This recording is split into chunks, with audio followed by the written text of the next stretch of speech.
Ano? Nagpapasama ka sa amin na maghunting ng mga aswang? Sa Gimaras? Ganun na nga.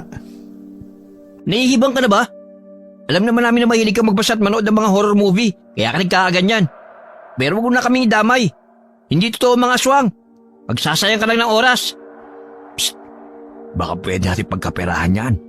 Alam mo namang sintu-sintu yan eh. Nang mamatay ang nanay niyan, panigurado ko laki ng perang iniwan sa kanya. Pagbigyan lang natin ng pantasa niya, malay mo, maging tiba-tiba tayo rito. Grab na natin. Oo nga no. Tama ka. Sulo ko naman.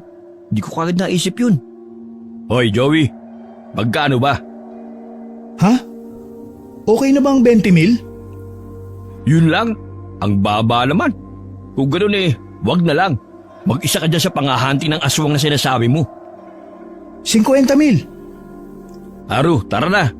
Wala tayong mapapala rito. Hayaan mo na siya. Akmang paalis na ang dalawang lalaki ng pigilan nito ni Joey at humarang sa daraanan nila. Oh, sandali lang.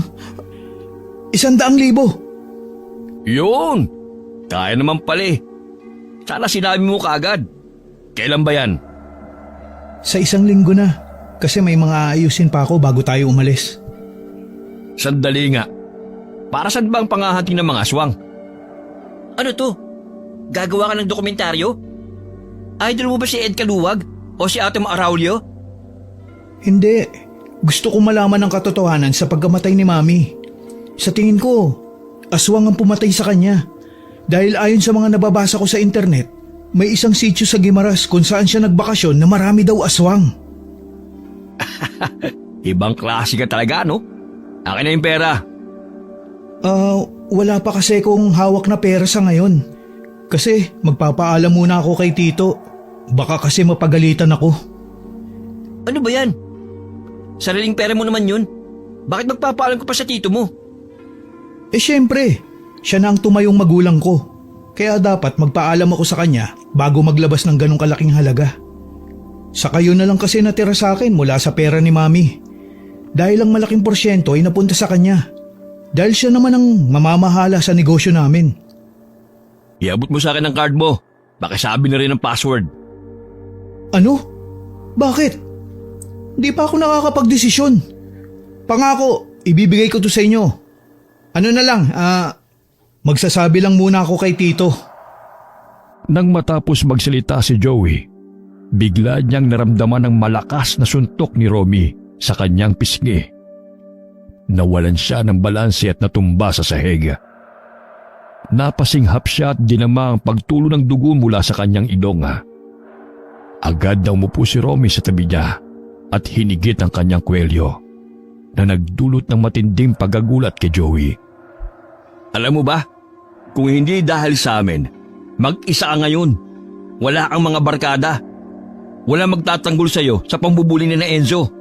At wala kang kasama ng mga panahon na nagdadalamhati ka sa pagkamatay ng mami mo.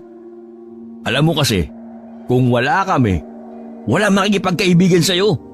Eh sinong gusto yung sumama sa isang tao mahina na nga ang utak, lampa pa, at may pagkakulang-kulang? Isipin mo nga, paano ka na kung wala kami? Saglit, ibibigay ko na. Yan! Good boy! Anong password? Monteroso 13. Yung apelyido ng pamilya namin tapos petsa ng aking birthday. Magaling! Ibibigay mo din naman pala eh. Ang dami pang sinasabi. Kukunin na namin ang laman nito ha. Pagkatapos, magkita tayo sa 1 linggo para makapaghanti na tayo ng mga aswang. Tayo na Haru. May pangtoma na tayo mamaya. Ginulo ni Romy ang buhok ni Joey bago siya nilampasan kasunod si Haru. Wala nang nagawa si Joey kundi ang magtiis sa pagtrato ng dalawa sa kanya. Dahil mas importante para sa kanya ang malaman ng katotohanan tungkol sa pagkamatay ng kanyang ina. Gusto niyang makamit ang hustisya para sa nangyari. Masyado kasing biglaan ang pangyayari. Nagbabakasyon lamang ang kanyang ina at bigla na lamang itong natagpo ang patay na may sugat sa tiyana at malaking hiwa sa leeg. Sa tingin ni Joey, Sina Romy at Haru na lamang ang pwedeng malapitan na. Hindi niya kayang harapin ang sitwasyon ng mag-isa. Wala kasi siyang ibang kaibigan kundi ang dalawang ito. Mula pa noong elementarya, wala nang ibang gustong makipagkaibigan sa kanya dahil sa kanyang mga kahinaan. Kaya kahit alam niyang pineperahan lamang siya ng mga ito, sumasama pa rin siya sa kanila upang hindi maramdaman ang lungkot ng kanyang pag-iisa na pinagdaraanan sa mahabang panahon. Kinagabihan, habang naghahanap siya sa internet ng impormasyon tungkol sa mga pangontra laban sa aswang, biglang pumasok si RJ sa kanyang kwarto na parang nagmamadali. Tito, ano po yun? Nasaan ang card mo? Bakit po, Tito? Nakatago po. Nakatago? Bakit hindi mo ilabas? Gusto ko makita. Bakit po ba gusto niyong makita, Tito? Siguro kaya hindi mo mailabas dahil wala sa yung card mo. Tito, ang totoo po kasi niyan… Pinagamit mo na naman kina Haru at Romy yung card mo, no? Ganun nga po, Tito. Magpapaliwanag po ako. Ay, may dahilan po ako kung bakit ko ibinigay sa kanila ang card. Joey, hindi ba sabi ng mami mo, layuan mo ng mga taong yun dahil ginagamit ka lamang nila? Yang pera na ibinigay sa'yo ng mami mo, kung saan-saan lang nila gagamitin yun. Sa mga bisyo at pagsusugal nila. Alam mo naman na hindi tunay na kaibigan ang turing nila sa'yo. Kaya dapat, hindi ka na sumasama sa kanila. Tito, gusto ko lang naman magpasama sa kanila. Dahil aalamin ko kung ano ang totoong nangyari sa pagkamatay ni Mami. Sa tingin ko, hindi lang siya basta nahulog sa bangin. At napatusukan siya sa matalim na sanga ng puno. Baka pinatay siya at hindi lang basta tao ang pumatay sa kanya, kundi mga aswang. Nabasa ko kasi sa internet na sa lugar kung saan kayo nagbakasyon, marami daw aswang at binibiktima nila ang mga dayong katulad ninyo. Joey, itigil mo na yung ilusyon mo. Basado ka na kasing invested sa pagbabasa at panonood ng mga katatakutan. Pinag-aralan ng medical legal ang katawan ng mami mo. At ang lumabas sa autopsy, aksidente nangyari sa kanya. Walang kakaibang sign o bakas na nagpapatunay na may kakaibang nilalang na nanakit sa kanya. Hindi totoo ang mga aswang na yan, kaya malabo ang iniisip mo. Pero Tito, sigurado po ako. Paano po kung totoo yung hinala ko at pinatay nga ng mga aswang si Mami? Alam kong hindi ko na makukuha ang hustisya para sa kanya. Pero sana'y malaman ko ang totoong nangyari sa kanya. Iho, alam kong hindi ka pa nakaka-move on sa pagkamatay ng mami mo. Naiintindihan kita at naghahanap ko ng ibang masisisi para mabawasan ang sakit na nararamdaman mo. Pero kailangan mo magpakatatag. Kailangan mong lumaban. Ayaw ng mami mo na nakikitang nagkakaganyan ka. Hindi siya matutuwa sigurado. Sa ngayon mag-focus ka na lang sa pag-aaral mo at lumayo ka sa mga tambay na yun. Bawiin mo na rin sa kanilang card mo. Opo, Tito. Susundin ko po ang mga sinabi ninyo. Tandaan mo rin to, Joey, na ako lamang ang pwede makilabang sa pera niyo ng mami mo. Dahil ako ang kanyang asawa at ako rin ang nakatuwang niya sa pagpapalaki sa'yo. Napakurap si Joey sa sinabi ng Tito RJ niya. Sa isip niya, wala itong pinagkaiba kay Romy. Simula nang mamatay ang mami niya, parang nasilaw ito sa yaman ng kanilang pamilya na naiwan sa pangangalaga nito. Napansin ni Joey ang mga pagbabago sa ugali ni RJ. At sa kabila ng lahat ng ito, pakiramdam niya ay wala siyang kontrol sa mga nangyayari. Alam niyang mahina siya at tila wala siyang laban sa sitwasyon. Samantala, naisipan niyang tawagan si Romy. Agad naman itong sumagot sa tawag niya. Ano? Boss Joey, napatawag ka. Hindi ko na pala itutuloy yung panghahunting ng mga aswang kasi hindi ako pinayagan ni Tito. Ano? Hindi ba gusto mo pang malaman kung aswang ang pumatay dyan sa mami mo? Sayang naman yung mala horror movie na trip mo sa buhay. Pasensya na kung nagbago ako ng isip. Hindi ko kasi pwedeng suwayin si Tito. Baka pwedeng ibalik nyo na lang yung pera sa akin. Hinahanap din kasi niya. Joey, yung 100,000 mo, isang gabi lang sa amin yung. Ubus lang naman ang card mo. Kung tutusin nga kulang pa yun Ilang beses lang kasi namin napakinabangan. Kaya kung aatras ka sa panghahati ng aswang na pinaplano mo, di ikaw din ang lugi. Hindi ka naman namin pipilitin kung ayaw mo na Pero yung pera, hindi mo na mababawi sa amin. Okay, sige. Ituloy na natin ang paghahunting ng mga aswang. Gagawan ko na lang ng paraan para makalusot to kay Tito. Good! Wala, sige na. End mo na itong tawag. May mga babae kaming parating. I-entertain pa namin. Sayang din to. Agad na pinatay ni Joey ang tawag ni Romy at napabuntong hininga siya ng malalim. Nanghihinayang siya sa perang nawala, pero determinado siyang ituloy ang plano niya. Kailangan niyang makatakas kay RJ. Makalipas ang 1 linggo, handa na si Joey. Nakumpleto na niya ang mga kailangan, pati na ang mga pangontra sa aswang na pinag-aralan niya sa internet. Nagawa niyang makatakas ng hindi napapansin ni RJ. Nagkita-kita sila ni Haru at Romy sa isang tambakan. Ang van ng kanyang ina ang gagamitin nila at namangha ang dalawa sa kagandahan at gara ng sasakyan. Aba! Ayos sa mga pakulo mo, Joey. Ang gara ng sasakyan natin ngayon. Ang mahal niyan Saka imported yan Iba ka talaga, Joey. Tayo na. Sumakay na tayo para masubukan natin ang mamahaling van na ito. Saglit. May mga ipapakita lang ako sa inyo. Ang mga itong gagamitin natin na pangontra sa mga aswang. Ano namang trip yan? Joey, ano ba yung papakita mo? Ito yung mga pangontra sa aswang na nakita ko sa internet. Meron tayo ditong maraming bawang, asin, ilang bote ng langis ng lana, sa karosaryo. Tigisa tayo dito. May nabili din ako sa simbahan na anting-anting na sinasabi nila na mag-iingat sa atin habang nasa biyahe. Ano ba yan? Ang kukori talaga ng mga trip mo. Para kang matandang albularyo na uugod-ugod. Tapos puro palpak naman ang panggagamot. Palibasa, nag-iimbento lang naman. O na nga lang, ikaw na magbit-bit na mga yan. Gusto namin mag-relax sa maganda mong sasakyan. Nauna nang sumakay sina Haru at Romy sa van. Naiwan si Joey sa labas at nagpumilit bitbitin ang mabibigat niyang gamit.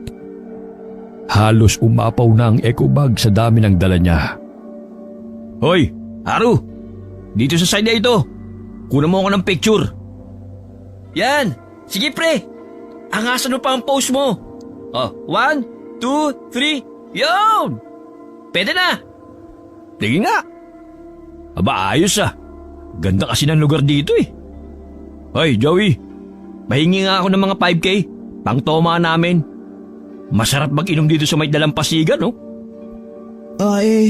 Di ba mga hunting tayo ng mga aswang? Yun ang dahilan ng pagpunta natin dito. Saka na yun. I-enjoy muna natin tong lugar. Sayang Pero hindi tayo dapat magsayang ng oras. Hoy, Haru, di ba ang ganda ng resto bar doon? Subukan din natin doon Oo nga, balita ko. Masarap daw ang sisig doon At pati mga babae. Ayos! Hindi na rin tayo lugi sa pagpunta rito.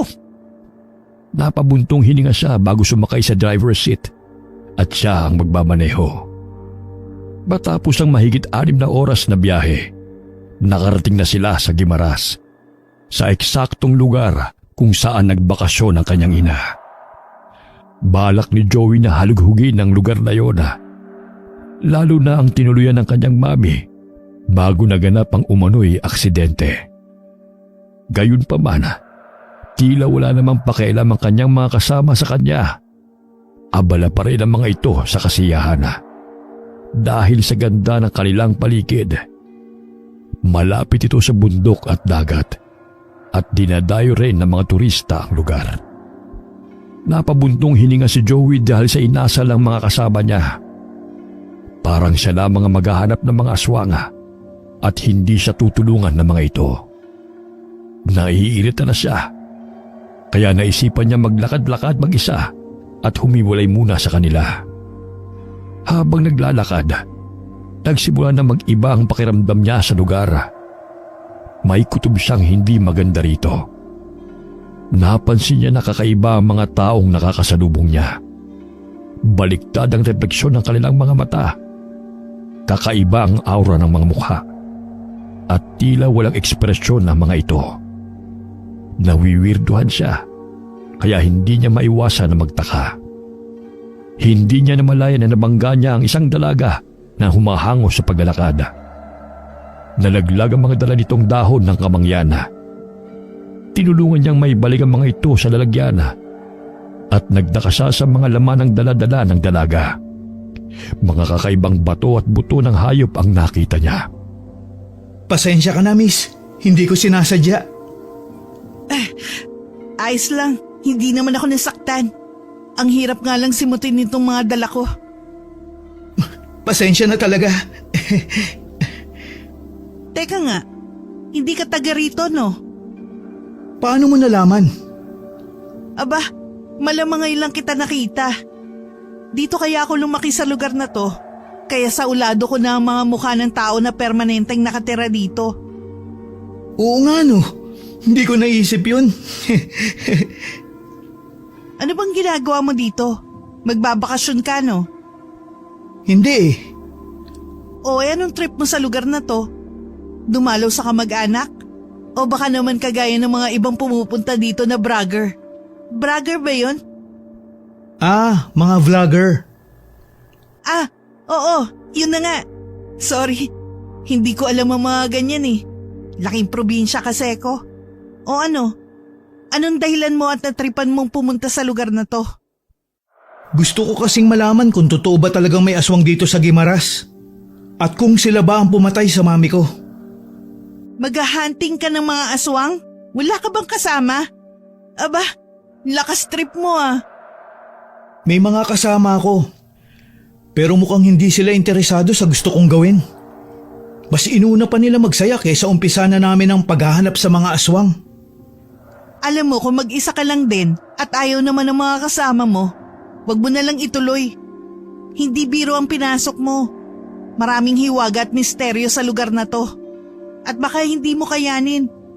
Ipaubaya mo na lang sa mga pulis ang pag-iimbestiga sa pagkamatay ng nanay mo. Hindi ka naman defective eh. Ay, defective ba yun? Detective yata ang ibig mong sabihin. Yun! Detective nga. Basta, kung ako sa'yo, huwag ka nang tumuloy kasi wala kang laban sa mga kakalabanin mo. Sa bagay, mahirap nga kung nag-iisa ako.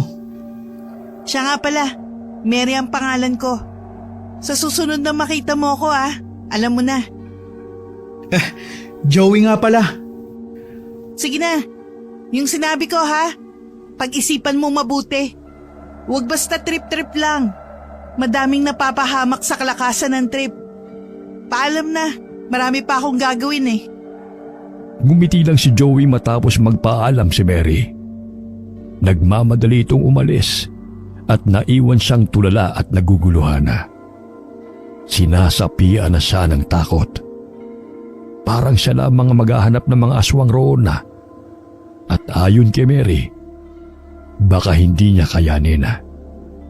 Ibig sabihin, nakakatakot nga talaga ang lugar na yon at mahirap ang pagdaraanan niya bago pa niya malaman ang katotohanan sa pagkamatay ng kanyang ina.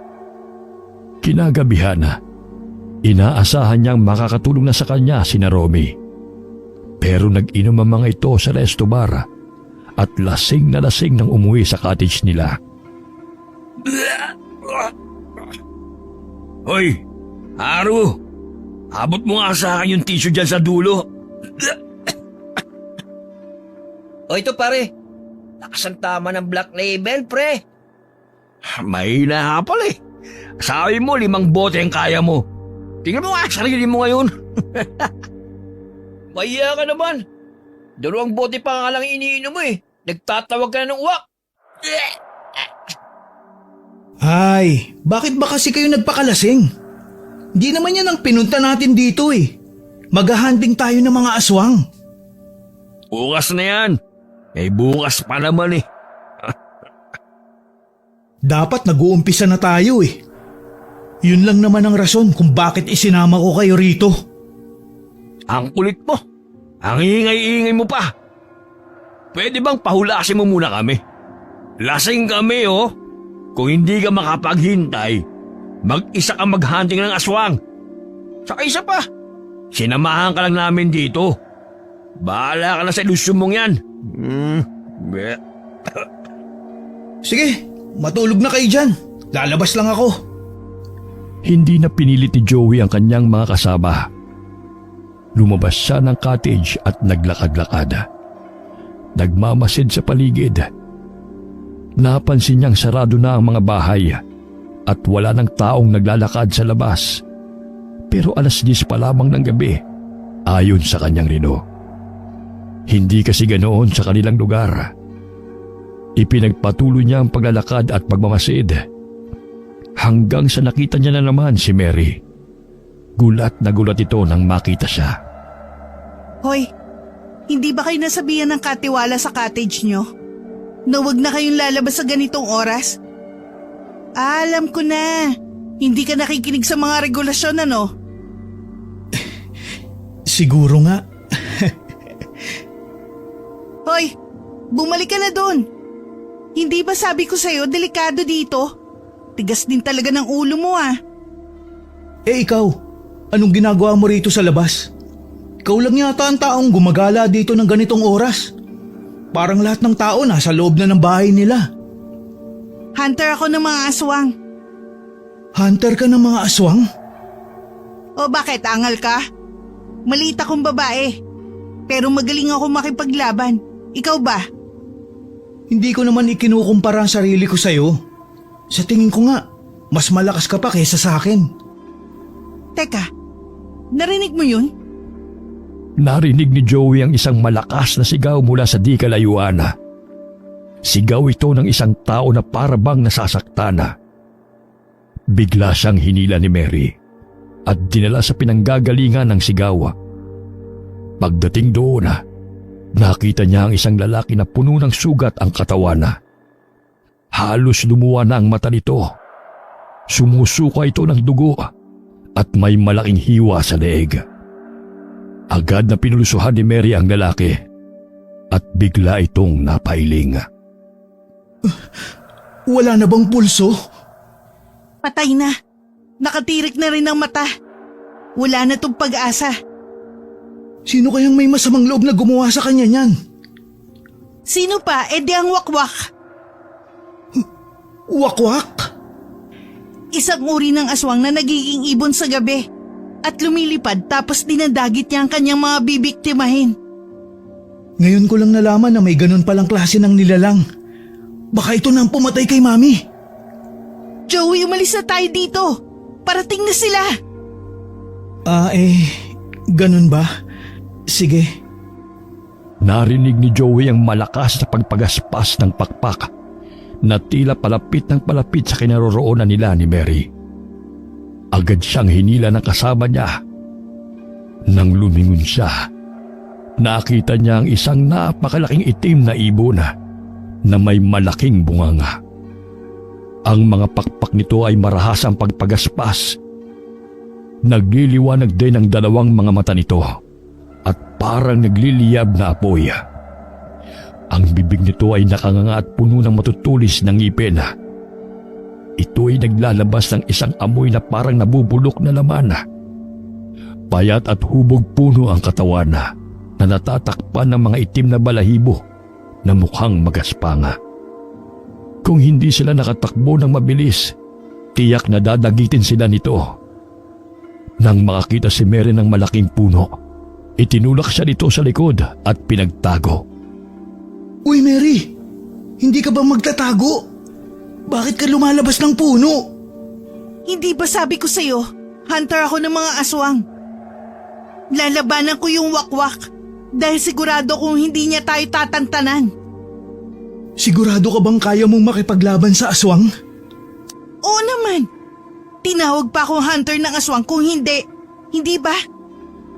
Tumango na lang si Joey sa sinabi ni Mary.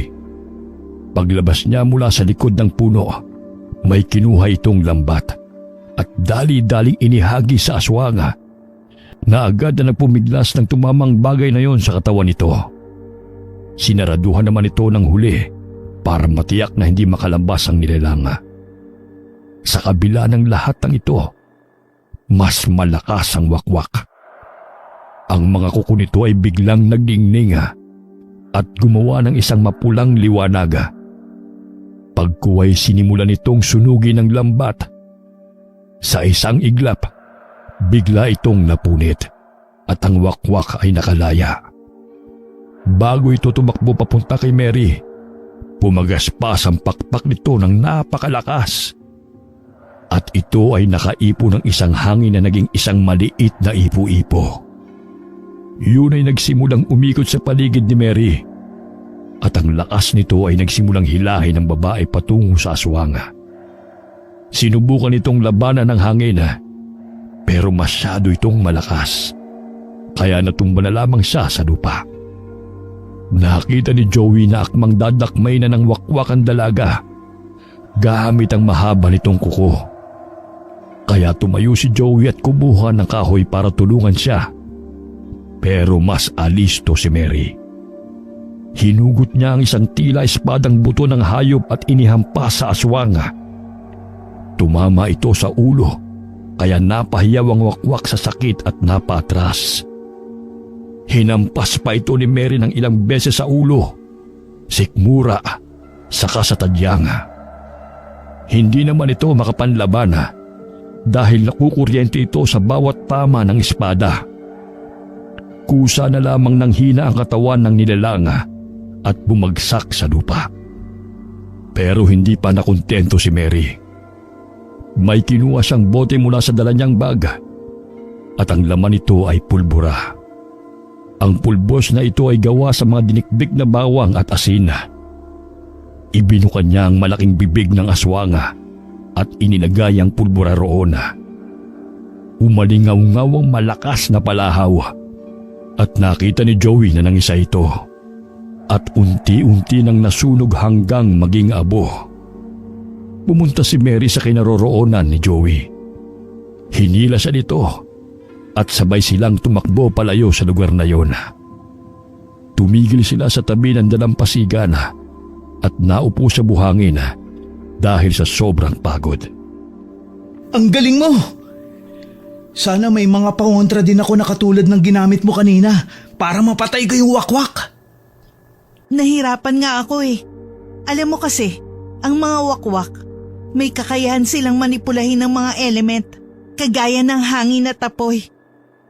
Nakita ko nga kanina ang ginawa niya. Ang mabuti pa umalis na tayo dito. Ikaw bumalik ka na sa cottage mo tapos ako, uuwi na sa amin.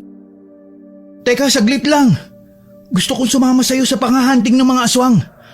Gusto kong malaman kung sino ba talaga ang pumatay sa mami ko. Kung ganun isasama kita pero sa isang kondisyon. Anong kondisyon? Tulungan mo ko maghanap sa nawawalang bato ng kidlat. Yun kasi ang pinaniniwalaang lulupig sa mga wakwak. Bato ng kidlat?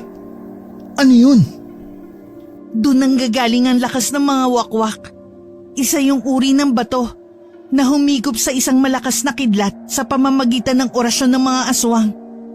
Sinasabi nila na napakalakas nun at kapag inilagay yun sa poste na nasa pusod ng gubat, magwawakas na ang lahi ng mga wakwak dahil mawawala na ang kapangyarihan nun kapag nasa taas.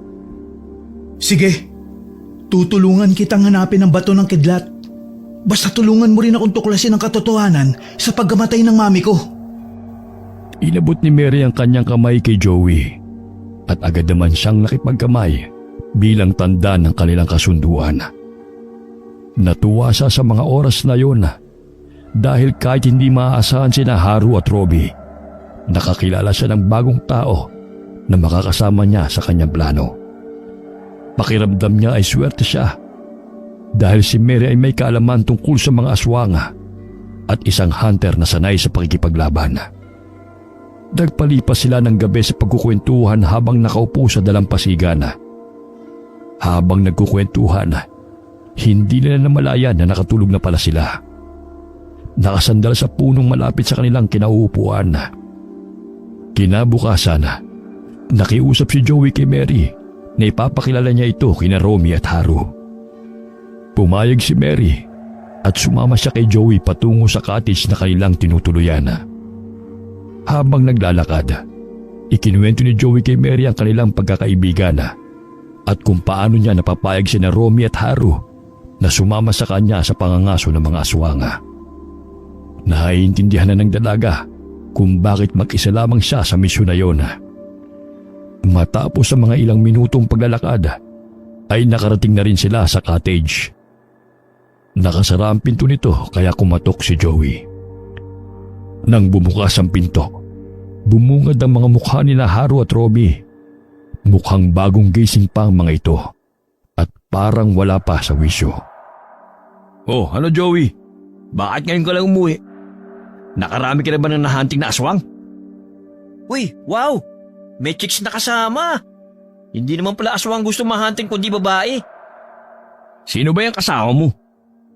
Si Mary. Hunter siya ng mga aswang. Hunter ng mga aswang? Yang malit na babae na yan? Sus! Hoy, Mary. Bakit mo naman pinatulan tong kaibigan namin sa kahibangan niya?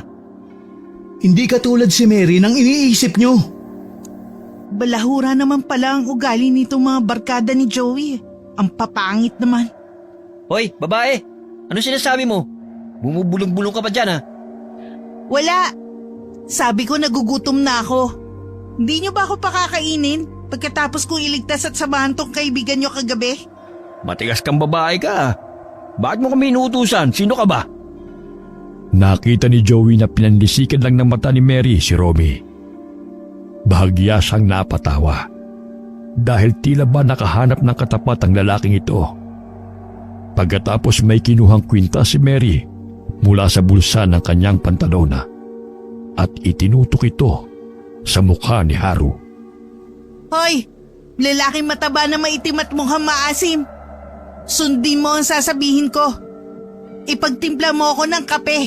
Magprito ka ng itlog at ipalaman mo sa tinapay. Masusunod po. Hoy, anong ginawa mo sa kaibigan ko? Paano mo siya napasunod?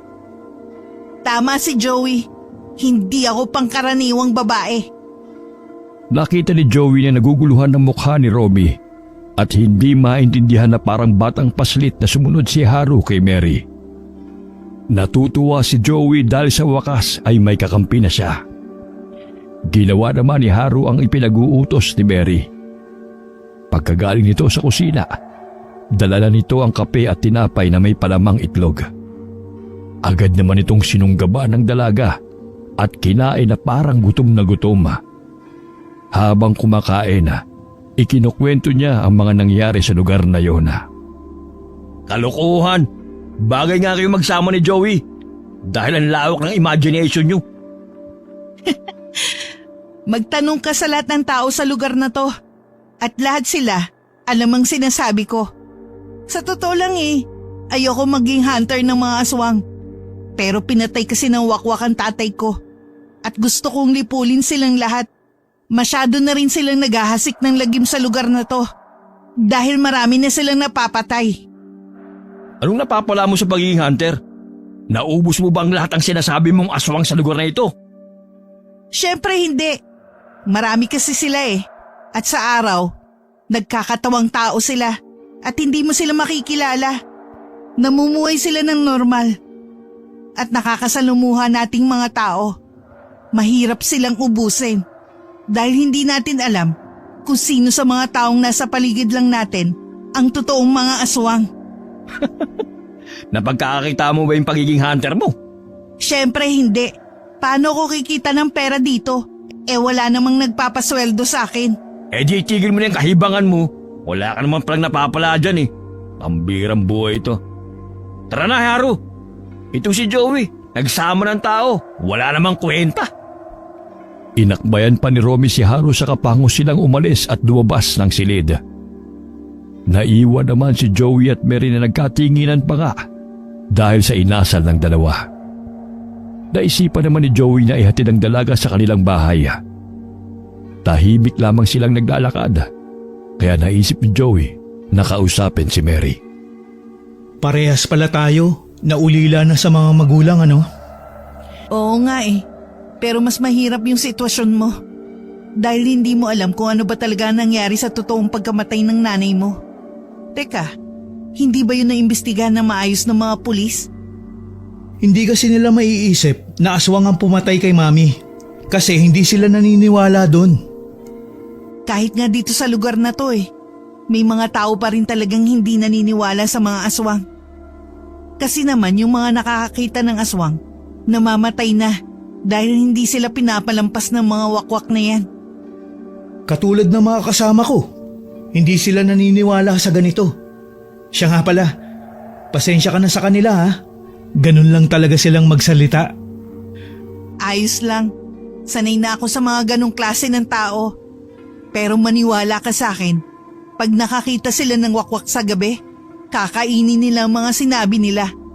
Duwag naman yung mga yan nagtatapang-tapangan lang. Sa kanila ilalabas ang tunay na kulay pag nandyan na ang kalaban sa harap nila. Pag nangyari yun, walang magagawa ang mga yan kundi ang tumakbo.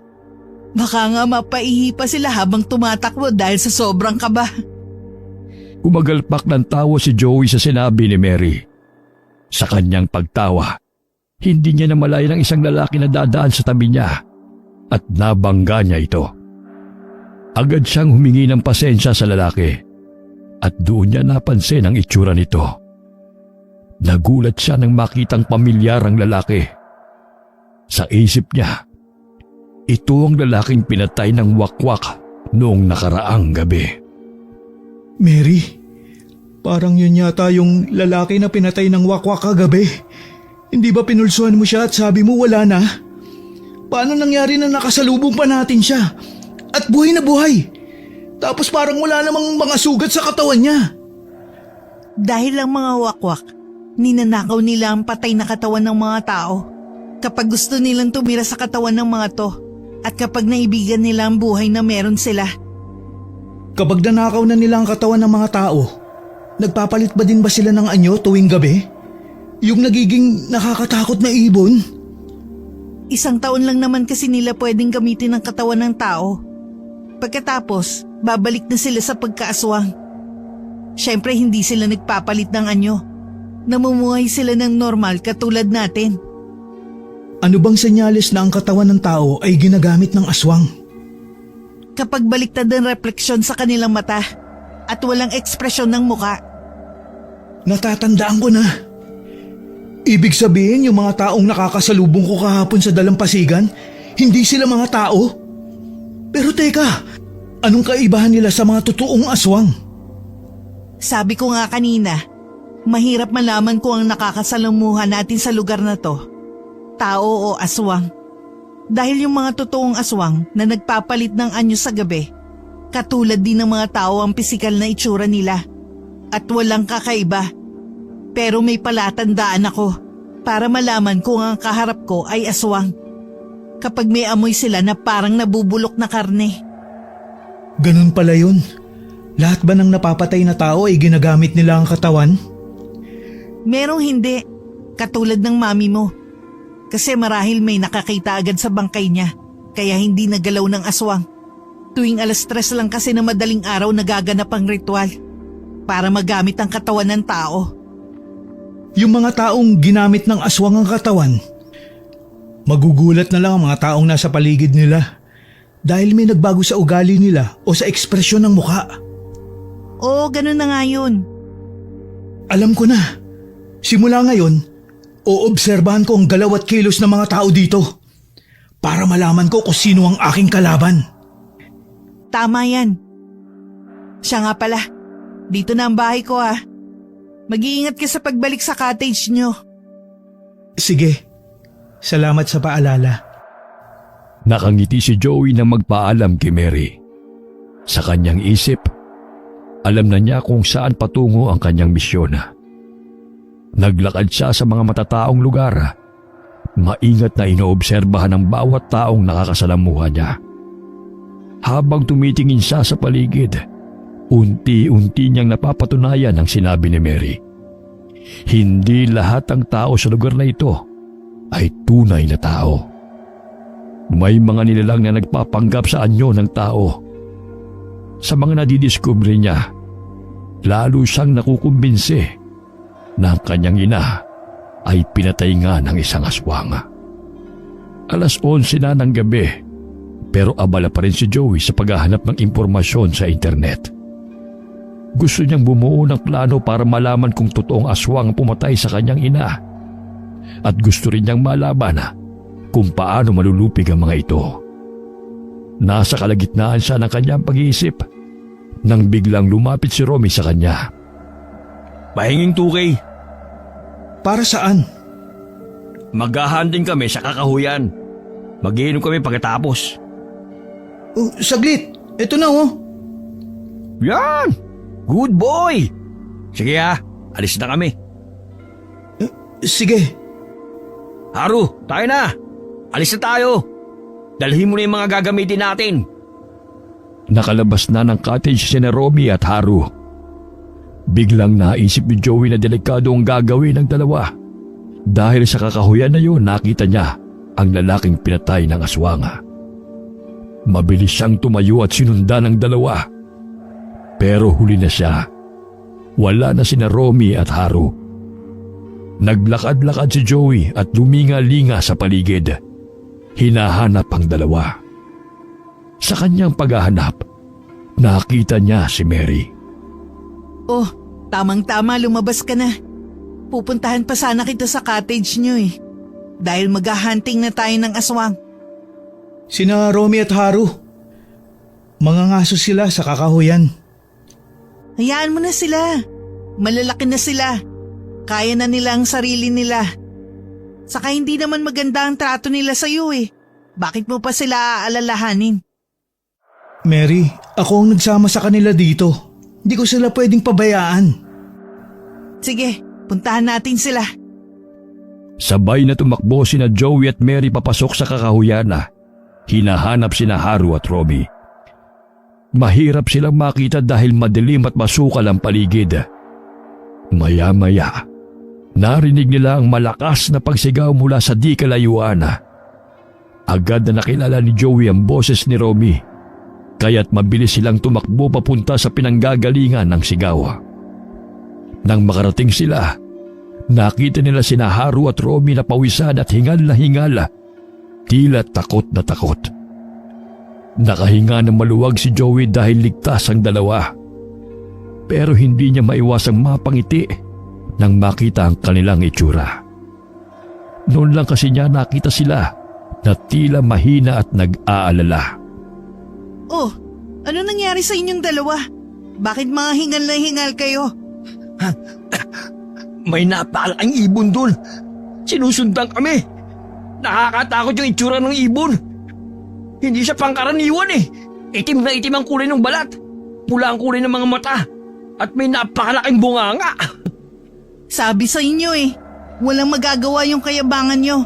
Kapag nasa ganitong sitwasyon kayo, hindi nyo sila kayang labanan dahil wala naman kayong mga dalang pangontra. Oh, Haru, ano nangyari sa'yo? Bakit hawak mo ang pitan mo at itinatago mo yung isang kamay mo? Kasi... Itaas mo nga ang kamay mo. Ha?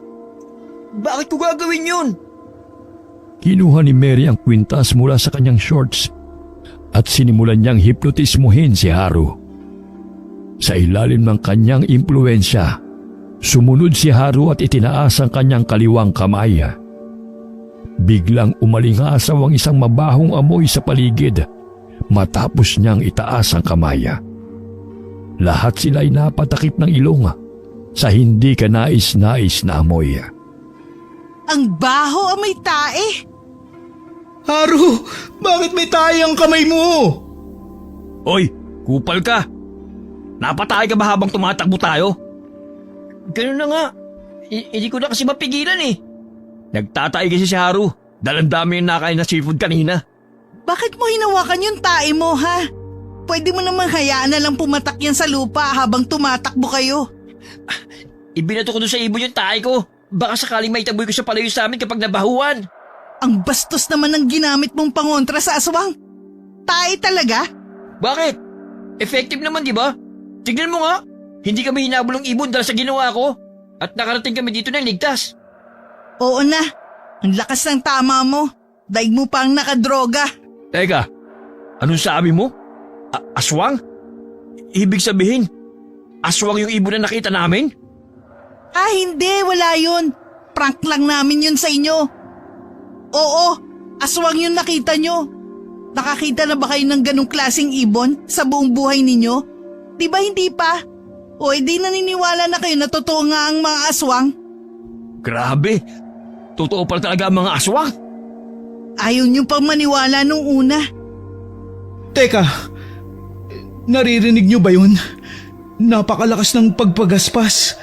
Mukhang palapit dito sa ating kinaroroonan. Hala, oo nga. Naririnig ko din sila. At hindi lang isa kundi marami. Tara, umalis na tayo dito. Nagsipagtakbuhan ang apat. Ngunit si Romy natalisod sa isang ugat ng kahoy at nadapa. Hindi siya makatayo dahil sa sakit ng kanyang tuhod. Pinuntahan ni Joey si Romy para tulungan siyang bumangon. Pero ayaw nitong magpatulong. Biglang lumitaw ang malaking ibon at akmang dadagitin si Romy. Agad na sumalpok si Joey at itinulak si Romy palayo. Bumagsak ang ibon sa katawan ni Joey at kinagat ang kanyang leeg. Kinuha ni Mary ang pulbura mula sa kanyang bag at isinaboy sa aswang. Kaagad naman itong nanghina. Inalalaya ni Mary ang sugatang si Joey, habang tinulungan naman ni Haru si Romy na makatayo. Bago sila tumakbo, dinukot ni Mary ang isang bote mula sa kanyang bag at isinaboy sa mga aswang ang mga laman nitong maliliit na bato. Nagsibagsakan ang mga ito sa lupa at nanghina. Kaya nagkaroon sila ng pagkakataon para makalayo. Humanap sila ng ligtas na lugar para gamutin ang mga sugat. Habang ginagamot ni Mary ang leeg ni Joey, napansin niyang nakatulala lang si Romy sa kanya. Tila hindi makapaniwala na niligtas siya ni Joey mula sa ibon. Nagulat ang lahat nang biglang lumapit si Romy. Hinubad nito ang kanyang suot na kamiseta at iniabot kay Mary. Joey, huwag ka matutulog. Malaki ang sugat mo sa leeg. Baka hindi ka na magising. Inumin mo tong mapait na serpentina para manatili kang gising. Tapos papahiran ko ng kamaria at yerba buena ang sugat mo. Buti na lang nakapagdala ko ng mga to. Napakabait naman ito. Kailangan mong tiisin ng pait niyan para gumaling ka. Itatapal ko naman sa iyo ang mga pinigang halamang gamot. Guys, talasan yung pandinig nyo. Parating na sila. Hindi pa masyadong naaampat ang dugo sa sugat ni Joey. Itong damit ko. Gamitin mo to para ibenda sa leeg ni Joey. Seryoso ka ba? Ano ba? Huwag ka na mag-isip ng kung ano pa. Kunin mo na lang to tapos itapal mo sa sugat niya. Wala na tayong oras, pakiusap. Sige, akin na nga yan. Hoy, hindi ako nagiging mabait sa'yo, Joey ha. Ginagawa ko lang kung anong tama. Umakbay ka sa akin. Aalalayan na kita sa paglalakad. Ano? Ano? Umakbay ka na. Bilisan na natin kumilos. Itinulak ni Romy si Mary palayo at mabilis na itinayo si Joey at inalalaya na. Hindi naman makapaniwala si Joey sa ginawa nito. Agad silang tumakbo at naghanap ng ligtas na lugar para magtago. Nang makarating sila sa isang ligtas na lugar, kinuha ni Mary ang dalawang malalaking bote mula sa kanyang baga. Sa loob ng mga bote ay may mga bato na pangontra sa mga aswanga. Iniabot niya mga ito kina Joey at Romy. Ano ito, Mary? Para saan ba ang batong ito? Anong gagawin namin dito? Ang tawag dyan, bola ng kamangyan. Gawa yan sa dahon ng kamangyan. Tapos dinikdik ng pino. Nilagyan ng langis ng lana at inurasyonan. Ang aswang na matatamaan yan, nakukuryente at natutumba. Seryoso ka ba? Hindi ako nakikipagbiruan. Ito naman ang para sa'yo, Haru. Teka, ito yung kwintas na madalas mong ginagamit sa akin ah. Yan naman ang kwintas na may nakalagay na mutya ng dagat. Kung epektibo sa'yo to, mas malakas ang epekto niyan sa mga aswang. Kapag itinapat mo yan sa kanilang mata, mahihilo sila at maiistatwa. Tapos hindi na makakagalaw. Bahala ka na din kung anong teknik ang gagawin mo para malabanan mo ang mga aswang. Ha? Sige, Ito naman ang gagamitin ko. Espada ng apoy. Espada to na nagkaroon ng kapangyarihan sa pamamagitan ng orasyon sa apoy. At kapag natamaan ng katawan ng aswang, manghihina sila at mamamatay. Hinugot ni Mary ang isang malaking espada na nakasuksok sa kanyang salawal. Nagliwanag ang espada at nagulat ang lahat. Lumabas sila sa kanilang pinagtataguan para harapin ang mga wakwak at makipaglaban. Kahit na nanghihina sina Romy at Joey, sumama pa rin sila sa pagkipaglaban. Sa isang iglap, nagsidatingan ng malaking pulutong ng mga wakwak. Kumalat sa buong paligid ang nakakatakot na pinagsama-samang huni at pagaspas ng kanilang mga pakpak. Mukhang imposible silang patayin. Nanginginig ang tuhod ni Joey, pero pasimpleng tinapik ni Mary ang kanyang balikat at sumenyas na simulan na ang laban. Bawat isa sa kanila ay may kanya-kanyang gawain. Hinipnotismo ni Haru ang bawat wakwak na lalapit sa kanya. At pinapaltok naman ni Romy ng bola ng kamangyan ang bawat mapatumba nito. Tuwang-tuwa ang dalawa dahil nagtutulungan sila ng maayos. Si Joey naman ay binabato lang ang bawat wakwak na magagawi sa tabi niya. Si Mary naman ay buong lakas na hinahampas ng hawak niyang espada ang mga aswang. Makalipas ang halos isang oras, naubos nila ang mga wakwak. Sabay-sabay silang humiga at nagpahinga dahil sa sobrang pagod.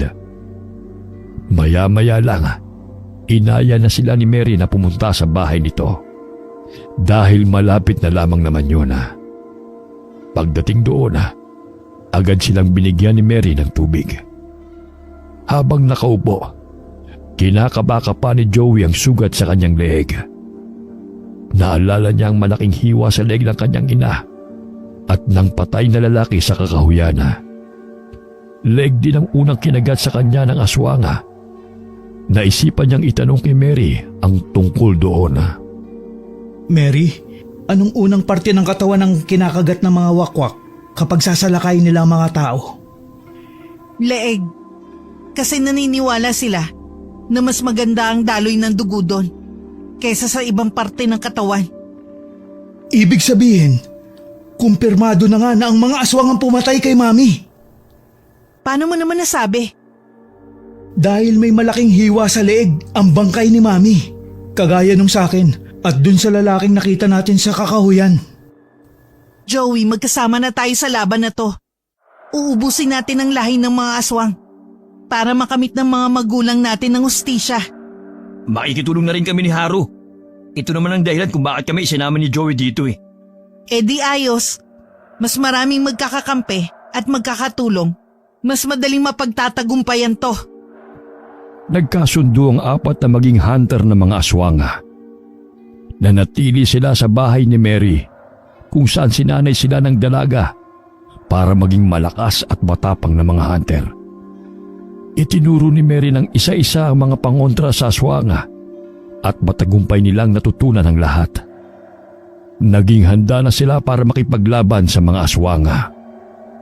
Si Joey naman ay naguguluhan dahil tila nagbago ang pakikitungo sa kanya ni Romy. Hindi na siya binubuli nito at maging si Haru ay naging mabait na rin sa kanya. Ito ay nangyari simula nang iligtas ni Joey si Romy nang muntik na itong kagatin ng aswanga. Isang gabi, handa na sila para makipaglaban. Sabay-sabay na lumabas ang apat. Naglalakad sa kalsada na tila ba puno ng kumpiyansa sa sarili at handa na sa kanilang misyon bilang hunter ng mga aswanga. Pumunta sila sa dalampasigan kung saan maraming tao at turista. Bigla silang nagulat nang may tumigil na sasakyan sa tapat nila. Pagbukas ng pinto, lumabas si RJ. Gulat na gulat si Joey nang makita ito. Hindi niya akalain na masusundan siya nito. Gaya ng inaasahan lumapit si RJ kay Joey at tumigil sa tapat niya. Sabi ko na nga dito kita makikitang bata ka. Joey, Kahit anong gawin mo, hindi mo na maibabalik ang buhay ng mami mo. Patay na siya. Wala na tayong magagawa roon. Umuwi ka na sa atin. Pasensya na po tito. Pero buo ng loob ko na gawin ito para kay mami. Babalik naman ako sa atin kapag nagawa ko ng mga kailangan kong gawin eh. Teka, sino pala itong babaeng to? Kasi itong dalawang lalaki kilala ko na sila eh. Itong bago niyong kasama, sino to? Siya si Mary, Tito RJ. Bago namin kaibigan na nakilala namin dito. Hello po, Tito. Ako po ang bagong kaibigan nila. Saan ba kayo pupunta? Bakit ang dami niyong dalang kung ano-ano? Para saan ba mga yan? Mga kagamitan po namin para sa panghahanting namin ng mga aswang. Yan po ay mga pangontra at sandata na gagamitin namin sa pakikipaglaban. Ha? Seryoso ba kayo sa mga sinasabi niyo? Maghahunting kayo ng mga aswang? Tito RJ, seryoso po kami sa gusto naming gawin. Tito, alam kong mahirap para sa inyong paniwalaan to. Pero kami po mismo, natuklasan namin na maraming aswang sa lugar na ito. Pero gaya niyo po, hindi rin po kami naniniwala noong una. Iniisip nga namin noon na nahihibang na ito si Joey. Pero napatunayan namin na totoong lahat ng yon sa ilang araw na pala natili namin dito. Posible din po na aswang talagang pumatay sa mami ni Joey. Ewan ko sa inyo. Hindi ko maintindihan kung ano mga trip niyo sa buhay. Pero sige, gawin niyo ang gusto niyo sa isang kondisyon. Ano pong kondisyon, Tito? Dito ako mananatili, Joey, at sa akin ka uuwi. Sige po, Tito. Wala pong problema. Siya nga pala, tanghali na oh. Baka gusto niyo sumama sa akin mag-lunch. Ililibre ko na kayo sa mga kainan dito. Huwag na kayong maya sa akin. Sige po, Tito. G kami dyan. Oh, ayun dalawa. Joey, Mary. Bakit hindi pa kayo gumagalaw dyan? Ililibre tayo ng lunch ni Tito, oh. Sige. Susunod ako. Napansin ni Joey na parang nag-aalinlangan si Mary.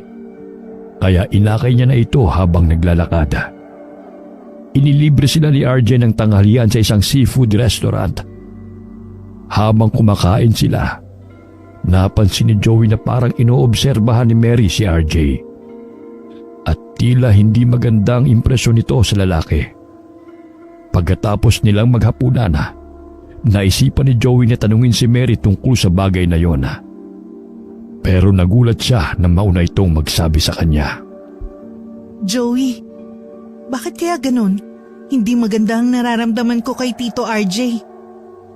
Anong nararamdaman mo sa kanya? Ewan, kakaiba eh. Parang hindi siya tao. Anong ibig mong sabihin na hindi siya tao? Iniisip mo ba na si Tito ay isa ding aswang? May kakaiba sa kanya, Joey. Pero ikaw na ang nagsabi, di ba? Kapag ginagamit ng aswang ang katawan ng tao, baliktad ang refleksyon ng kanilang mata, saka walang ekspresyon ng kanilang muka. Hindi naman ganun si Tito. Yun nga nakakapagtaka eh. Nararamdaman kong may kakaiba sa kanya. Pero wala akong makita sa pisikal na itsura niya. Mary, alam kong nag-aalala ka sa posibilidad na aswang si Tito. Pero malabong mangyari yun dahil hindi naman siya dito sa Gimaras nakatira. Saka ayoko siyang paghinalaan dahil asawa siya ni Mami. Noong panahon na iniwan ako ni Daddy, siya na ang tumayong ama sa akin. Joey, naiintindihan ko. Pero malakas ang pakiramdam ko. Sana mag-obserba ka pa rin. At huwag mong isawalang bahala ang posibilidad na hindi tao ang tito mo. Sige Mary, salamat sa pag-aalala mo. O paano ba yan, Joey? Maiiwan ka na namin ni na Romy dito kay Tito RJ ha? Babalik na kami sa bahay ko. Matapos magpaalam ni Mary, umalis na ito kasama sina Haru at Romy. Tinapik pa ni Romy ang balikat ni Joey bago sila tuluyang umalis. Naiwan si Joey sa tinutuluyan ng kanyang Tito RJ. Nakaramdam siya ng pagdududa dahil sa sinabi ni Mary sa kanya. Naisipan ni Joey na puntahan si Mary. Nagulat siya nang lumabas siya ng kanyang kwarto at biglang nakasalubong si RJ.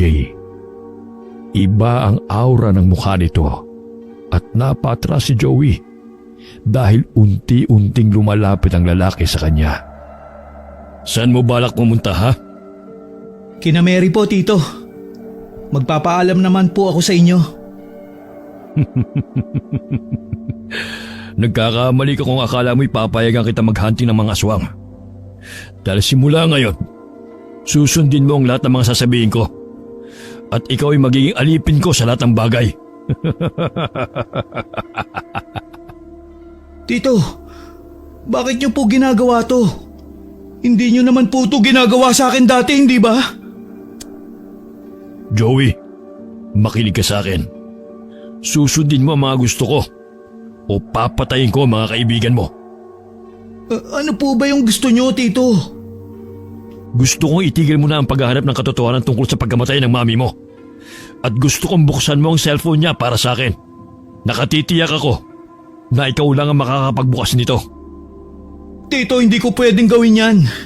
Alam kong patay na siya, pero ayoko pa rin gumawa ng mga bagay na pwedeng ikasakit ng damdamin niya.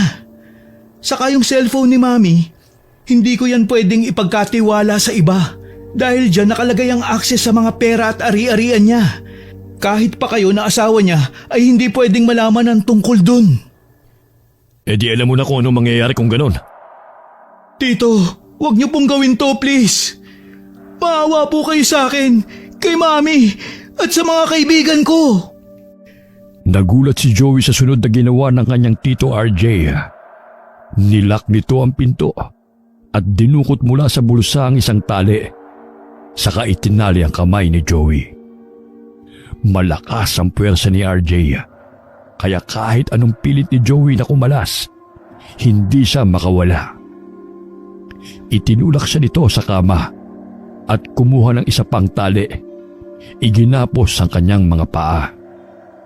Hindi siya makagalaw dahil sa higpit ng pagkakatali sa kanya. Tito, wag mo pong gawin sa akin to.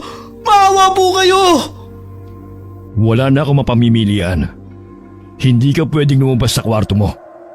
At hindi ka na maghahunting ng mga aswang. Ngayong gabing ding ito, wala ka nang magagawa. Dahil tatapusin ko na ang buhay ng mga kaibigan mo. At isusunod kita. Tito naman, pakawalan niyo na po ako dito. Gagawin ko na po ang gusto niyo. Hindi ko na po aalamin ang tungkol sa pagkamatay ni Mami. Saka bubuksan ko po ang cellphone niya para sa inyo. Huwag niyo nang po sasaktan ang mga kaibigan ko. Parang awa niyo na po. Susunod ka rin pala sa akin eh. Ayaw mo pang gawin. Ito ang cellphone ng mami mo. Buksan mo na. Ayos na po, Tito.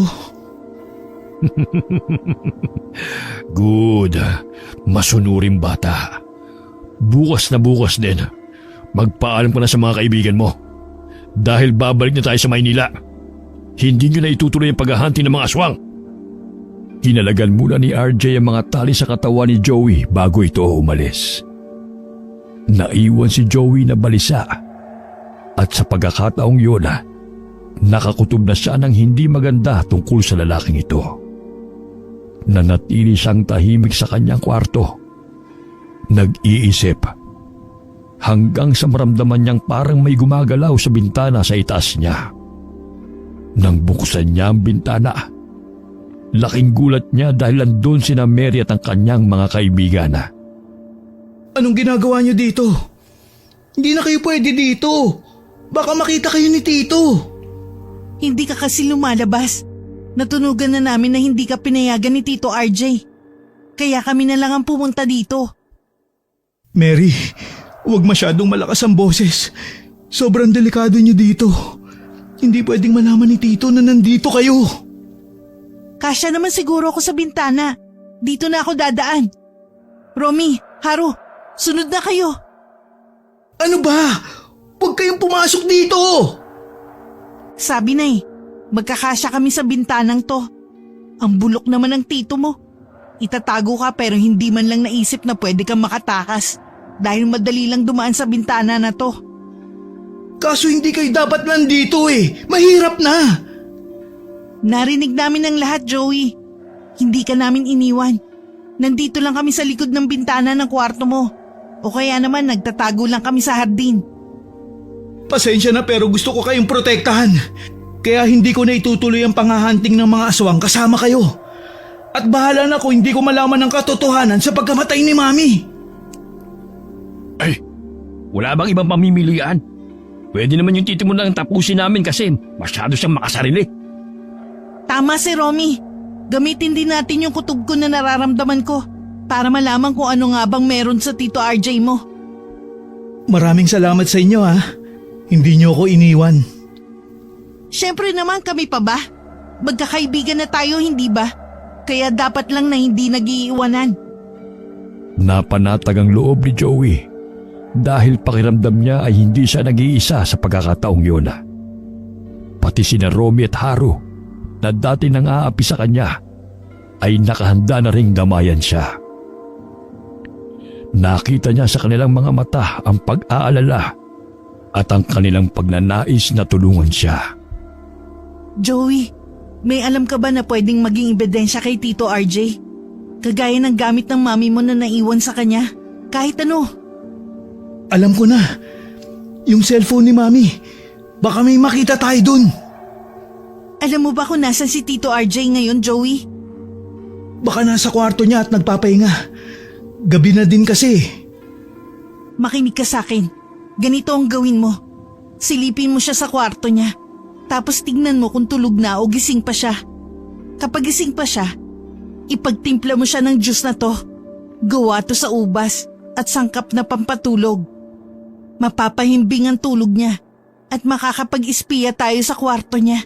Pag nagawa mo na yun at nakatulog na siya, sumenyas ka sa amin at sasamahan ka naming hanapin ng cellphone ng mami mo. Dahil sigurado ako na itinago niya yun. Sige, masusunod. Agad na sinunod ni Joey ang sinabi ni Mary. Buong ingat siyang pumunta sa kwarto ni RJ at nang makita niyang gising pa ito, ipinagtimpla niya ito ng juice na sinasabi ni Mary. Ininom naman yun ni RJ at kaagad na nakatulog. Nang makatulog na ito, sinenyasan ni Joey si Mary at magkakatulong silang naghanap. Nakita ni Joey ang cellphone ng kanyang mami sa loob ng maleta ni RJ. Lumabas sila ng kwarto ng lalaki na dala ang cellphone at agad na binuksan yun ni Joey para maghanap ng ebidensya. Nagulat si Joey na mapadpad siya sa mga video. May isang video roon kung saan nagbablog ang kanyang mami kasama si RJ. Isang gabi, bigla na lamang may dumagit na malaking ibon kay RJ at inatake ito. Ang ibon na yun ay naiiba sa mga nakita nila. Mayroon itong sungay at kulay berde ang mga mata. Pagkatapos ay nahulog na ang cellphone. Narinig ni Joey ang iyak ng kanyang ina dahil wala ng pulso si RJ. Pagkuway may tunog na pagaspas ng ibon at nawala na rin ito kaagad. Kaya natahimik na ang paligid. Pagkuway may tunog ng pagaspas ng ibon at nawala na rin ito kaagad. Kaya natahimik na ang paligid. Tama ka, Mary. Ang Tito RJ na kasama natin ngayon ay hindi ang orihinal na siya, kundi ginagamit lang ng aswang ang kanyang katawan. Patay na ang totoong Tito RJ! Siya yung wakwak na may sungay at berde ang kulay ng mata. Ibig sabihin, siya ang pinuno nila. Kaya siguro hindi baliktad ang refleksyon sa kanyang mata at posibleng nasa kanya ang bato ng kidlat at ginagamit niya ang kapangyarihan nito. Ganun na nga siguro. Ang gagawin natin ngayon, hanapin ang mutya ng kidlat sa kanya para matapos na natin ang misyon. Teka, pasensya na kayo. Pero natatay kasi ako eh. Hindi ko na kaya. Sobrang sakit na ng tiyan ko eh. Saka na lang ako tutulong kapag nailabas ko na ito. Labo naman to si Haru. Panira eh. Hayaan na natin siya. Mag-focus na lang tayo sa paghahanap sa bato ng kidlat. Sumang-ayon naman si Joey at Romy kay Mary. Akmang hahakbang na sila para simulan ng paghahanap nang biglang dumating si RJ. Gulat na gulat silang tatlo. dahil akala nila ay natutulog pa ito ng mahimbing sa kwarto. Sabi ko na nga may binabala kayong gawin. Walang yaka. Hindi kasi dito, RJ. Ginamit mo lang ang katawan niya. Ikaw din ang pumatay kay Mami. Alam na namin ang totoo. Ikaw ang pinuno ng mga wakwak. At nasa iyo din ang bato ng kidlat. Anong sinasabi nyo? Nagmamaang-maangan ka pa. Alam na namin ang buong katotohanan. Huwag mo nang itanggi pa. Mahigpit na hinawakan ni RJ ang kwelo ng damit ni Mary. Ang mga daliri niya ay parang bakal na pumipigil sa paghinga ng dalaga. Binuhat niya ito at itinaas gamit ang malakas na puwersa. Ang mukha ng dalaga ay namumutla sa takot at ang mga mata niya ay puno ng galit. Tumingin si RJ sa mga mata ni Mary.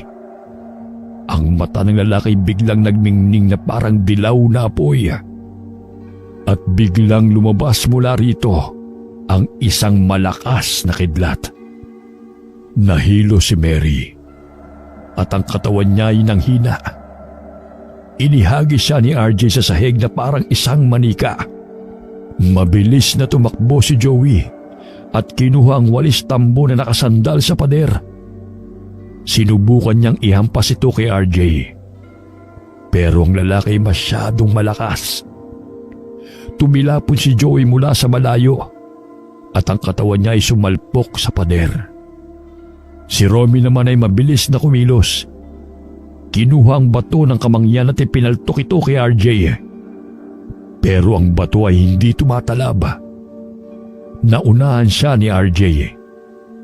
Hinawakan ang leeg ni Romy at sinakal ito, saka ibinagsak sa lupa. Ang katawan ni Romy ay tumilapon. Ang ulo niya ay tumama sa sahig. Ang tatlo ay halos hindi na makagalaw sa sobrang panghihina. Hindi na nila kayang ipagtanggol ang kanilang sarili. Tumawa ng napakalakas si RJ dahil iniisip niya na hindi na makakalaban pa ang mga ito. Ang kanyang mga mata ay kumikislap sa kasiyahan habang pinagmamasdan niya ang kanilang paghihirap. Sa gitna ng kanilang pagdurusa, biglang dumating si Haru na may dalang kakaibang bato at ito ay naglakad papunta sa kanila. Sa unang tingin, ang bato ay may hugis na tila isang maliit na piraso ng kristal. Ngunit ang kanyang ibabaw ay may mga kakaibang guhit at linya na parang mga likha ng kidlat. Ang kulay nito ay pinaghalong dilaw at puti na nagbibigay ng sinag ng liwanag na nagmumula sa loob. Habang ang ilaw mula sa bato ay naglalaro sa paligid, makikita ang mga kislap na nagmumula sa mga guhit. Sa ilalim naman ito ay may kulay asul na liwanag. May nakita ko! Nakita ko tong garapon na may lamang parang kristal na bato! Nakita ko to! Nakasuksok sa tabi ng inodoro! Yan! Yan ang bato ng kidlat! Ano? Ibalik mo sa akin yan! Agad na inihagis ni Haru ang garapon kay Mary na mabilis na nakakilos kaya't agad niyang nasalo. Sinubukan itong agawin ni RJ kay Mary, ngunit sa diksi ni Mary, mabilis siyang umiwas at ipinasa ang bato ng kidlat kay Romy. Si Romy nagmamadaling nakatakbo palabas. Samantala, nagalit si RJ at sinubukang abutin si Mary. Pinilit niyang makalapit, ngunit ang puwersa ni Mary ay tila hindi sapat upang siya ipigilan. Sa isang malakas na pagtulak, naitulak siya ni RJ at napatras si Mary na nagtagumpay na makaalagwa sa puwersa nito. Hindi nag-atubiling gumamit si Haru ng kwintas na panghipnotismo. Kahit na natatakot ay inilapit niya ito sa mata ni RJ at pinaikot-ikot. Pero sa kabila ng kanyang pagsisikap, hindi ito tumalab kay RJ. Ang kwintas ay tinabig ni RJ at tumilapon ito mula sa kanyang kamay. Nang akmang paalis na si RJ, biglang hinigit ni Joey ang binti nito. Nagpumiglas ang lalaki at tumilapon si Joey sa sahig. Sa gitna ng kaguluhan, hinugot ni Mary ang espada ng apoy na kumikislap at nagliliyab. Ang kanyang kamay ay nagniningning sa tensyon, ngunit ang kanyang mukha ay puno ng tapang. Itinapat niya ang espada kay RJ at pinanlisikan ito ng mata. Hindi na siya nag-atubili pang isaksak yun sa tiyan ng huli, kaya ito'y nanghina at bumagsak sa lupa. Pinaulanan naman ni Joey ng bola ng kamangyan ang sugat nito na nagbigay ng masangsang na amoy sa hangin. Napasigaw ang lalaki dahil sa sobrang hapdi na natamo ng kanyang katawan. Habang si RJ ay nahihirapang bumangon, si Mary ay nag-alab sa galit. Ang kanyang damdamin ay tila nag-aapoy at siya ay nagpakawala ng sunod-sunod na saksak sa katawan ng lalaki. Napuno ng sugat at dugo ang katawan nito at naging pula ang kulay ng sahig na kinaroroonan nila. Si Joey ay pumikit sa kanyang nakikita. Hindi na niya kaya masikmura ang brutal na pag-atake ni Mary. Nang sa tingin niya ay patay na ang lalaki, saka pinigilan ni Joey ang kanyang kaibigan sa pananaksak rito. Mary, tama na! Kahit hindi siya si Tito RJ, katawan pa rin niya ni Tito RJ! Joey, wala na rin namang kwenta ang katawan ni Tito RJ. Dahil talagang patay na siya. Kailangan ko lang ibuhos ang galit ko sa kanya. Dahil siya ang pumatay sa tatay ko. Nasa atin na ang bato ng kidlat. Nagtagumpay na tayo. Malulupig na natin ang mga aswang. Makakamit na ng magulang natin ng hustisya. Hindi ba ito yung matagal na natin pinapangarap? Nakamit na natin ngayon. Tama ka. Sa wakas, nangyari na din ang gusto kong mangyari. Sigurado kong matutuwa si Mami habang pinapanood niya ako sa itaas. Huwag na tayo mag-aksaya ng oras. Hanapin na natin ang poste. Sumang-ayon si Mary kay Joey at nagmadali silang lumabas. Hinihintay sila ni Robbie, hawak ang bato ng kidlat. Pumunta sila sa kakahuyan at sinalubong sila ng napakaraming mga wakwak. Naramdaman ng mga wakwak na pinatay ng mga tao ang kanilang pinuno. Magkakakonekta kasi ang puso ng mga ito, kaya't sumasakit ang napakatindi ang kanilang dibdib kapag namamatay ang kanilang pinuno. Naglakad ang grupo sa kakahuyan. Ang mga wakwak ay nakapalibot sa kanila. Nanginginig ang mga kamay ni Mary, ngunit pinilit niyang manatiling kalmado. Inihanda naman ni Joey ang sarili. Nag-isip naman ng paraan si Romy upang mapagaan ang sitwasyon. Handa nang sumugod ang mga wakwak at nagtipo ng grupo para labanan ang mga ito. Naramdaman ang tensyon sa hangin nang pumagaspas ang kanilang mga pakpak at bumuo ng isang malaking ipo-ipo. Sinikap ng apat na hindi matangay ng hangin at ibinalansi nila ang kanilang katawan. Pinagtulong-tulungan naman ng grupo na lupigin ang mga ito gamit ang iba't ibang pangontra na dala nila. Si Romy at Joey mabilis na naghanap ng tamang posisyon. Hawak ni Romy ang bola ng kamangyan na naglalabas ng masangsang na amoy. Mas malakas ang kapangyarihan nito kumpara sa dati. Pinili niyang itapon ito sa gitna ng mga wakwak. Nang tumama ang bato sa lupa, naglabas ito ng makapal na usok na nagdulot ng pagkagambala. Ang mga aswang ay nagsipag-atrasan at hindi makakita dahil sa kapal ng usok. Habang naguguluhan ng mga wakwak, inihanda ni Joey ang kanyang pangontra. Kumuha siya ng isa pang bola ng kamangyan at itinapon ito sa grupo ng wakwak na malapit sa kanya. Muling umusok at nagdulot ng mas malakas na amoy na nagpalala sa kanilang pagkagambala. Samantalang si Haru ay hindi nagpatinag. Hawak ang panghipnotismong kwintas Nag-focus siya sa mga lumalapit sa kanya na wakwak. Mas malakas na rin ang kapangyarihan nito dahil naglalabas ito ng tila isang bahagharing ilaw na nakakasilaw. Dahan-dahan niyang iniangat ang kwintas at sinimulang iikot ito sa hangin. Ang mga wakwak na malapit sa kanya ay tila nahuhumaling sa kislap at unti-unting nawala sa katinuan. Ngunit hindi niya ito nakayang gawin sa lahat. May ibang wakwak na patuloy na lumalapit at sa gitna ng kaguluhan, si Mary ay nagpasalang kumilos. Hawak ang espada ng apoy. Gumamit siya ng lakas at ipinakita ang kanyang tapang. Tumayo siya sa harap ng grupo at sa isang mabilis na galaw, itinaas ang espada. Ang apoy mula sa talim ay nagliyab at ang mga wakwak na malapit sa kanya ay nabigla sa liwanag at init. Sa isang matibay na pagkilos, pinalo ni Mary ang espada sa lupa.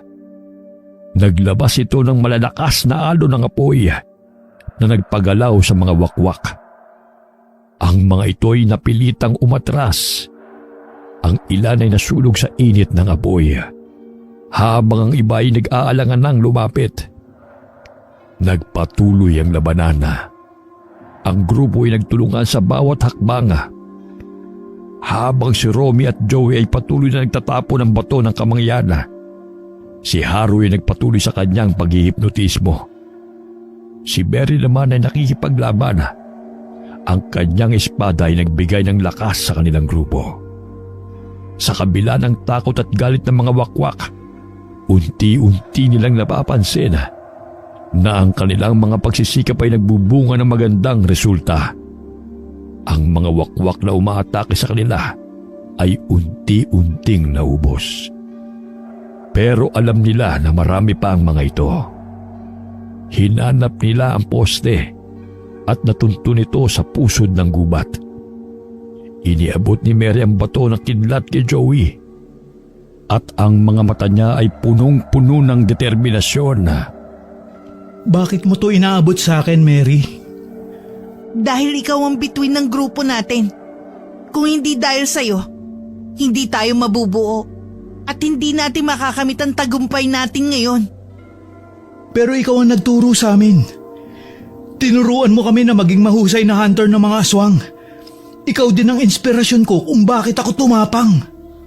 Gawin mo to para sa hustisyang kailangan ng mami mo. Sigurado akong bibilib din siya sa katapangan mo. Sige, gagawin ko to para kay mami. Kinuha ni Joey ang bato ng kidlat mula kay Mary. Pagkatapos ay umakyat siya sa poste at inilagay ito sa taas. Pagkababa niya, tumakbo silang apat ng mabilis at nagtago. Biglang dumagundong ang malakas na kulog at kumidlat ng napakalakas. Biglang nalaglag ang mga wakwak na lumilipad at nagkalat ang mga abo nito sa paligid. Simula ng gabing yun, nagtapos ang lahi ng mga aswang sa Guimaras. Kinabukasan, nagpaalam na si Joey kay Mary dahil babalik na sila sa Maynila para ipagpatuloy ang pag-aaral. Nangako naman sila kay Mary na bibisita pa rin paminsan-minsan. Bumalik sa normal ang kanilang buhay. Sina Romy at Haru ay nagpatuloy ang magandang pakikitungo kay Joey. Si Mary naman ay bumalik sa lugar na tinitirhan ng kanyang ina at nagtuloy na din sa pag-aaral. Nakamit na nila ang hustisya sa pagkamatay ng kanilang mga magulang at wala na ring aswang na gumagambala sa Guimaras. Ang kanilang kwento ang nagpapatunay na walang bagay na imposible kung ang paiiralin ay katapangan at matibay na pagkakaibigan. Wakas. Ano?